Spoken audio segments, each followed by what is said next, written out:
దేవుని నామానికి వందనాలు. మీ అందరికీ కూడా దేవుని నామమున శుభములను తెలియజేస్తుంటున్న మీ అందరికీ కూడా శుభము కలుగును గాక. ఎలా ఉన్నారు? అందరూ బాగున్నారా?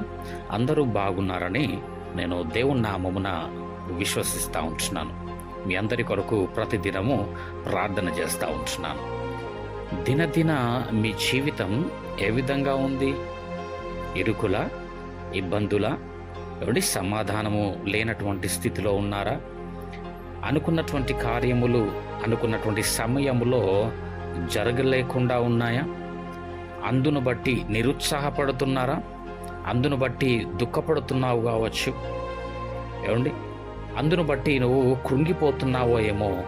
ఈ యొక్క సమయమందు దేవుని వాక్యమును మనము ధ్యానించుకుందాం. అనేకులు వారి యొక్క జీవితంలో ఇటు విధమైనటువంటి అసమాధాన సంబంధితమైనటువంటివి జరుగుతున్నప్పుడు, ఎందుకు నా జీవితంలో, ఎందుకు నా కుటుంబంలోనే ఈ విధంగా అని నానా విధములైనటువంటి ఆలోచనల చేత దేవుణ్ణి ప్రశ్నించేటటువంటి వారుగా ఉంటుంటారు. వారి యొక్క విశ్వాస జీవితంలో దినదినము సన్నగిల్లిపోతూ ఉంటుంటారు. అయితే ఈ యొక్క సమయమందు దేవుని వాక్యమును మనము ధ్యానించుకుందాం. రోమాపత్రిక 5వ అధ్యాయము 1వ వచనము నుండి మనం చదువుకుందాం. రోమాపత్రిక 5వ అధ్యాయము 1వ వచనము. కాబట్టి విశ్వాస మూలమున మనము నీతిమంతులముగా తీర్చబడి, చాలా జాగ్రత్తగా గమనిస్తాం.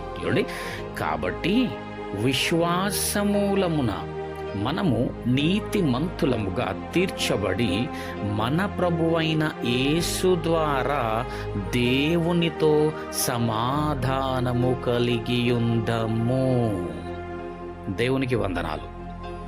మనుష్యుడు యేసు ప్రభువుల ద్వారా నీతిమంతుడుగా ఎంచబడమును బట్టి కలిగేటటువంటి మొదటి ప్రయోజనం ఏంటి అంటే దేవునితో సమాధానము.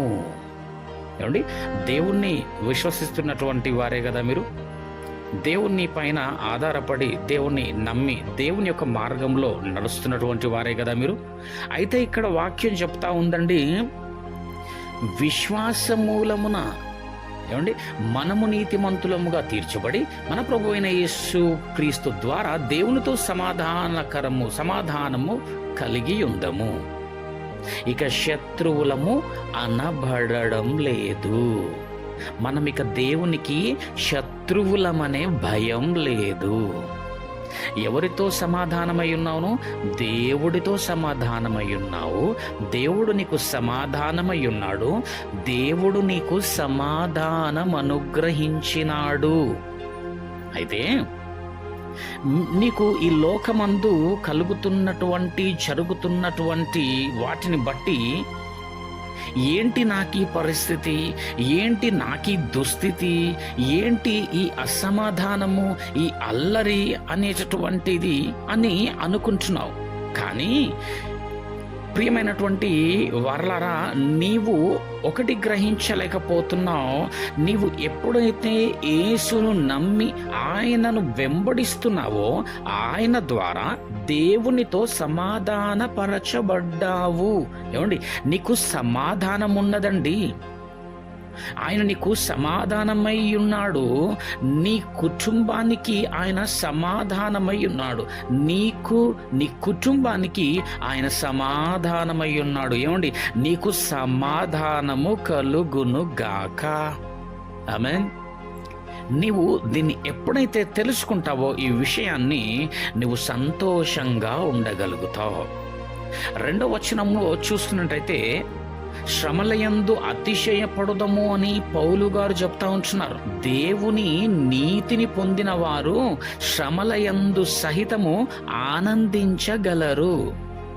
మళ్ళీ దేవుని నీతిని పొందుకున్నటువంటి వారు ఎట్టి విధమైనటువంటి శ్రమలు వారి ఎదుటగా ఉన్నా, వారి జీవితంలో ఉన్న వారు ఆనందించగలరు. దానికి మంచి ఆదర్శము యేసు పొందినటువంటి శ్రమలే అని మనము జ్ఞాపకం చేసుకొనవలసినటువంటి వారమై ఉన్నాము. ఏమండి, క్రైస్తవులకు శ్రమలు రావు అని బైబిల్ చెప్పడం లేదు, కానీ ఆ శ్రమలను జయించగలరు అని వాక్యం చెబుతా ఉంది. దేవునికి వందనాలు. 3వ వచనంలో శ్రమనంట ఏమండి, దేవుని బిడ్డలైనటువంటి వారికి శ్రమలు రాక మానవు. ఓకే, అయితే ఈ శ్రమ ఏం చేస్తుంది అనేసి ఉంది అంటే, శ్రమ ఓర్పును, ఓర్పు పరీక్షను, పరీక్ష నిరీక్షణను కలుగజేస్తుంది. ఈ నిరీక్షణ ఎందున్నప్పుడు ఈ నిరీక్షణ మనలను సిగ్గుపరచదు. ప్రతి విశ్వాసికి ఉండవలసినటువంటి బలమైన సాధనం ఏంటంటే అండి, నిరీక్షణ. ఎప్పుడైతే నువ్వు విశ్వాసంలో బలహీనపడతావో ఈ నిరీక్షణ నిన్ను విశ్వాసంలో బలపరుస్తుంది. ఈ విశ్వాసంలో నిన్ను ఈ నిరీక్షణ నిలబెడతది, సన్నగిల్లనివ్వదు. అంటే యేసునందు విశ్వాసం ఉంచినప్పుడు ఆ విశ్వాసము పరీక్షింపబడేటటువంటి సమయం వచ్చినప్పుడు, అనగా యేసులో విశ్వాసముంచిన మనము ఎదురు చూస్తున్నటువంటి కార్యము జరగడానికి ఇంకా ఆలస్యమైనప్పుడు, మన విశ్వాసము సన్నగిల్లకుండా ఉండాలంటే మనకు నిరీక్షణ కావాలా. మనం యేసునందు విశ్వాసం ఉంచుతాం, ఆ విశ్వాసము సన్నగిల్లిపోకుండా ఉండాలంటే దానికి నిరీక్షణ తోడుగా ఉండాలి. నీకేదో అసమాధాన సంబంధితమైనటువంటిది నీ జీవితంలో ఉన్నదని, ఎందుకు నాకు ఈ బ్రతకని నిరుత్సాహపడకు. నీవు ధన్యుడవు, ధన్యురాలవు. దేవునికి వందనాలు. అవునండి, నీవు ధన్యుడవు, మనము ధన్యులము. 7వ వచనంలో నీతిమంతుని కొరకు సహితము ఒకడు చనిపోవుట అరుదు, మంచివాని కొరకు ఎవడైనను ఒకవేళ చనిపోవ తెగింపవచ్చును కదా. నిజమే, మంచివాని కోసం ఎవరైనా ఏమైనా చేయడానికి ముందుకొస్తారేమో కానీ, ఏమండి, తృణీకరింపబడినటువంటి వారికి, బలహీనమైనటువంటి వాడికి చేయడానికి ఎవరు కూడా ముందుకు రారు. సహాయం చేయడానికి కానీ, ఆదరించడానికే కానీ, ఓదార్చడానికే కానీ ఎవరు కూడా ముందుకు రారు. అంతెందుకండి, మన కుటుంబంలోనే, మన కుటుంబాలలోనే ఎవరైతే బలంగా ఉంటారో వారిని ఒకలాగా చూస్తూ ఉంటారు, బలహీనంగా ఉన్నటువంటి వారిని ఒకలాగా చూడడం జరుగుతుంది. అది మనుష్యుల ప్రేమనండి. ఏమండి, ఎవరైతే కుటుంబంలో బలముగా ఉంటారో వారిని ఎంతో గౌరవిస్తూ ఉంటారు, వారికి ఎంతో విలువనిస్తూ ఉంటారు, వారితో మాట్లాడని ఇష్టపడుతూ ఉంటారు. కానీ ఎవరైతే ఆ కుటుంబంలో బలహీనమైన పరిస్థితిలో ఉన్నారో వారితో మాట్లాడని ఇష్టపడరు. ఏమండి, వారిని ప్రేమించలేకపోతూ ఉంటారు, వెలివేస్తూ ఉంటుంటారు, నీచముగా చూస్తూ ఉంటుంటారండి. ఏమండి, అది మనుష్యుల ప్రేమ. కానీ దేవుడి ప్రేమ అమూల్యమైనటువంటిది. దేవుడి ప్రేమ నిష్కపటమైనటువంటిది. దేవుడి ప్రేమ నిష్కల్మషమైనటువంటిది. దేవుని ప్రేమ ఎంతో ఎంతో మధురమైనది. చూడండి, అక్కడ నీతిమంతుని కొరకు సైతం ఒకడు చనిపోవడం అరుదు, ఒకవేళ మంచివాని కొరకు ఎవడైనా ఒకవేళ తెగింపవచ్చును. అయితే దేవుడు మన ఎడల తన ప్రేమను వెల్లడిపరచుచున్నాడు. దేవుని ప్రేమ నీ యందు ఎట్లాగుంది అనేసి అంటే, నీవు మంచివాడవు, మంచి దానవు కానప్పటికీ, బలహీన పరిస్థితుల్లో ఉన్నప్పటికీ, నీవు లోకము ద్వారా తృణీకరింపబడుతూ, వెలివేయబడుతూ, నీచముగా చూస్తున్నప్పటికీ కూడా దేవుడు నీ ఎడల ఎట్టి ప్రేమను ఆయన వెల్లడిపరిచినాడో ఒకసారి ఇక్కడ చూద్దాం. ఎట్లనగా అంటే ఆ ప్రేమ ఎట్లా వెల్లడిపరిచినాడు అని అంటే, మనం ఇంకను పాపులమై ఉండగానే క్రీస్తు మన కొరకు చనిపోయెను. ఏమండి, మంచివారి కోసం ఎవరైనా ఏమైనా తెగిస్తారేమో కానీ, చెయ్యవచ్చునేమో కానీ, చెడ్డవాడి కోసం ఎవరు ఏం చెయ్యరండి. తృణీకరించడం తప్ప, వెలివేయడం తప్ప. కానీ ఇక్కడ నీవు సేవిస్తున్నటువంటి దేవుడు ఎంత ప్రేమ గలవాడు అనేసి అంటే, నీ కొరకు తన ప్రాణమును పెట్టినటువంటి వాడు.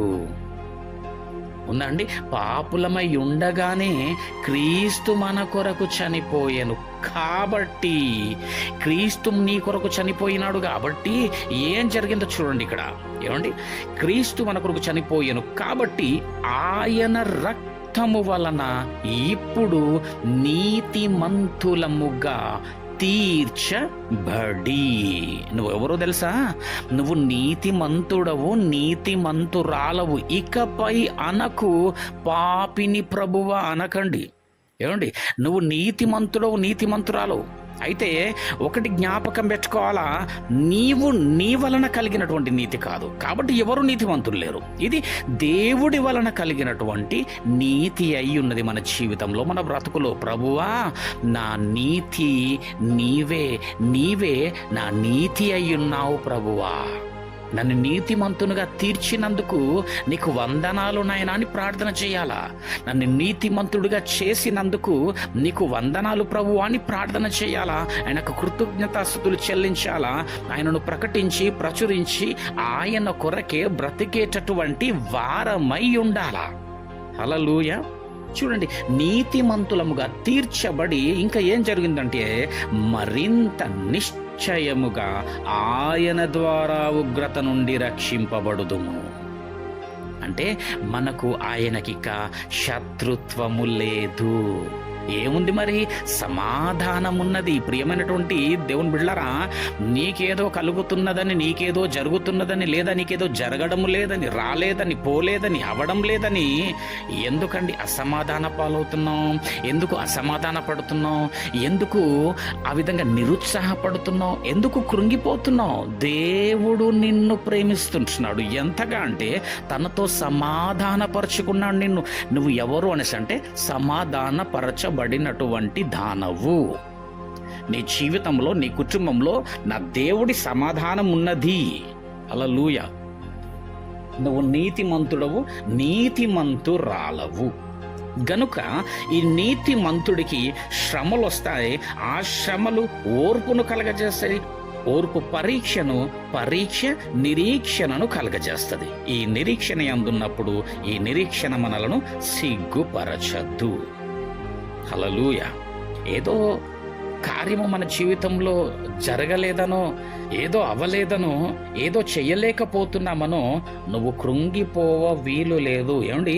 నీ కొరకు ప్రాణము సహితము పెట్టినటువంటి వాడు, నీ వారు సహితము, నీవు నమ్మిన వారు సహితము, ఈ లోకము సహితము నిన్ను తృణీకరిస్తే ఆయన నిన్ను లోకములో నుంచి ఏర్పరుచుకున్నవాడు, లోకము నుండి వేరు చేసుకున్నవాడు, ఆయన సొత్తుగా నిన్ను చేసుకున్నవాడు. ఏమండి? నీవు ఆయన సొత్తు.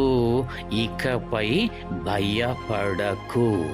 రోమ 8:31 ఏముందండి? ఇట్లుండగా ఏమందుము? ఎట్లుండగా? ఆయన సమాధానం ఉండగా, ఆయన కృప ఉండగా, ఆయన ప్రేమ ఉండగా, ఇట్లుండగా ఏమందుము? దేవుడు మన పక్షములనుండగా మనకు విరోధి ఎవడు? తన సొంత కుమారుని అనుగ్రహించుటకు వెనుక తీయక మన అందరి కొరకు ఆయనను అప్పగించిన వాడు ఆయనతో పాటు సమస్తమును మనకెందుకు అనుగ్రహింపడు?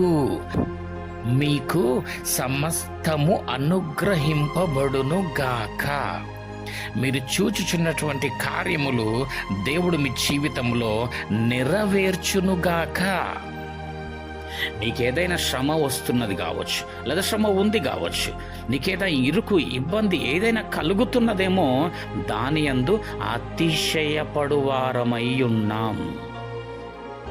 దేవుని విశ్వసించినటువంటి నీ జీవితంలో, దేవుని మార్గమును ఎన్నుకొని ఆయన మార్గంలో నడుస్తున్నటువంటి నీ బ్రతుకులో ఏదైనా అవమానకరమైనటువంటిది, అసమాధానకరమైనటువంటిది, అల్లరితో కూడినటువంటిది, నిందతో కూడినటువంటిది ఏదైనా నీ జీవితంలో ఉన్నట్టయితే నువ్వు దేవుని యందు అతిశయపడవలసినటువంటి వాడవై ఉన్నావు.